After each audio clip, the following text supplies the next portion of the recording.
Hello, রাজশাহীতে Japanese স্টাইলে এত সুন্দর একটা রেস্টুরেন্ট সত্যিই আমাদের জানা ছিল না।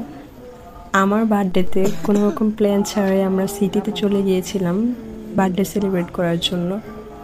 তারপর দেখলাম এই রেস্টুরেন্টটা একদম ব্ল্যাক অ্যান্ড হোয়াইট, বাইরে থেকে দেখে ভালোই লাগছিল। তার জন্য কোনো রকম প্রস্তুতি ছাড়াই আমরা চলে যাই। ভিতরে গিয়ে তো পুরোই অবাক, পুরাই জাপানি স্টাইলে আর জাপানি খাবার দাবারে সাজানো এই রেস্টুরেন্টটা।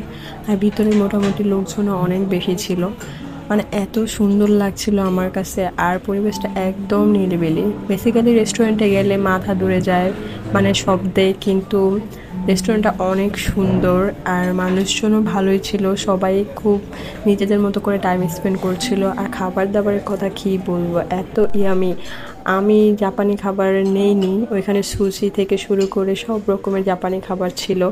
আর অনেকেই দেখলাম জাপানি খাবার অর্ডার করছিল, বিশেষ করে প্যানকেক। এখানে হয়তো অনেক জনপ্রিয়, সবাই কম বেশি প্যানকেক অর্ডার করছিল। কিন্তু যেহেতু আমার বার্থডে ছিল তার জন্য আমি তো কেক নিয়েছিলাম, তার জন্য আর কেক নেওয়া হয়নি।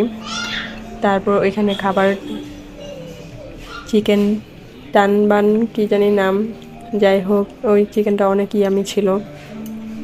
যদি আপনারা জাপানি রেস্টুরেন্ট, জাপানি খাবার দাবার ট্রাই করতে চান, অবশ্যই এই রেস্টুরেন্টে আমি রেকমেন্ড করব, আপনাদের কাছে অনেক ভালো লাগবে।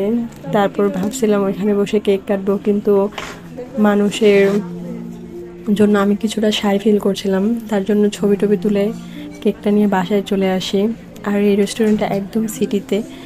রেস্টুরেন্টের নামটাও কি সুন্দর, ইয়াতাই। বাংলায় এর অর্থ কী সঠিক আমার জানা নেই, কিন্তু আমার কাছে অনেক ভালো লেগেছে।